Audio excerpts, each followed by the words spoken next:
અભિનેત્રી મુમતાઝ સોનીનો ગંભીર આક્ષેપ, ભાજપ યુવા મોરચા નેતા દીપક ડાભી સામે ફરિયાદ જેવી ચર્ચા તેજ। નમસ્કાર મિત્રો, ગુજરાતી ફિલ્મ ઇન્ડસ્ટ્રીમાંથી એક મોટા વિવાદના સમાચાર સામે આવ્યા છે। ગુજરાતી અભિનેત્રી મુમતાઝ સોનીએ ખેડા જિલ્લાના કઠલા તાલુકાના ભાજપ યુવા મોરચા નેતા દીપક ડાભી સામે ગંભીર આક્ષેપ કર્યા છે।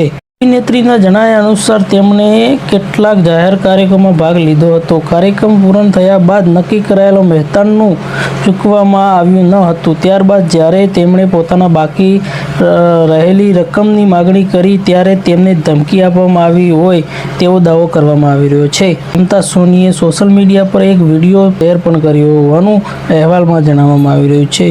આ વિડીયો વાયરલ થતાં સમગ્ર ગુજરાતમાં આ મામલો ચર્ચાનો વિષય બન્યો છે। બીજી તરફ આ મામલે લોકો સોશિયલ મીડિયા પર અલગ અલગ પ્રતિક્રિયા આપી રહ્યા છે। કેટલાક લોકો અભિનેત્રી સમર્થન આપી રહ્યા છે, જ્યારે ઘણા લોકો નિષ્પક્ષ અને પારદર્શક તપાસની માંગ કરી રહ્યા છે। અત્યાર સુધીમાં ઉપલબ્ધ માહિતી મુજબ આ તમામ દાવાઓ અભિનેત્રી તરફથી કરવામાં આવેલા આક્ષેપો છે। સંબંધિત વ્યક્તિઓ અથવા સત્તાવાર તપાસ એજન્સીઓ તરફથી નિષ્કર્ષ આવશે તેના આધારે જ નક્કી કરવામાં આવશે।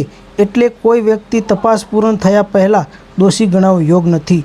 આ મામલો આગામી દિવસોમાં વધુ ગંભીર વળાંક લઈ શકે છે અને જો સત્તાવાર ફરિયાદ અથવા તપાસ આગળ વધશે તો વધુ વિગતો સામે આવી શકે છે। આ સમાચાર જાહેર ઉપલબ્ધ અહેવાલ અને અભિનેત્રી દ્વારા કરવામાં આવેલા આક્ષેપો પર આધારિત છે। તપાસ પૂર્ણ થાય ત્યાં સુધી કોઈ વ્યક્તિએ દોષી માનવું યોગ્ય નથી। આવા સમાચાર માટે અમારી આ ચેનલને સબસ્ક્રાઈબ કરો અને વિડીયોને લાઈક કરો। ધન્યવાદ।